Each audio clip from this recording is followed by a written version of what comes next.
ఇది ఇక్కడ కూడా చూస్తుంది.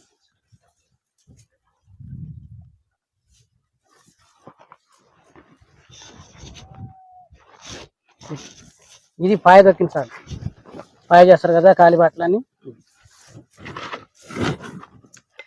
ఈ కాలిబాటలు చేయడం వలన ఇటు దరికొమ్మలు వంగిపోయి కొద్దిగా పచ్చిగా ఇట్లా మనకు లైట్ కలర్లో కనిపిస్తుంది, లైట్ వైట్ అని.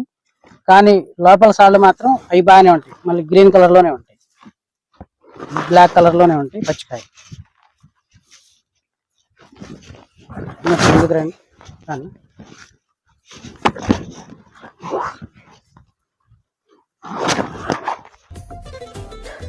మై దోస్త్ రహీం, మేము పల్నాడు బిడ్డలం, ఆల్సో మహేష్ కూడా. మేము మన పల్నాడుకి సంబంధించి మేము ముగ్గురమే. మన రైతుల ఫీడ్బ్యాక్ కూడా ఒకటే చెప్తుంటారు, ఉన్న యూట్యూబర్లో జెన్యూన్ పర్సన్స్ అది మన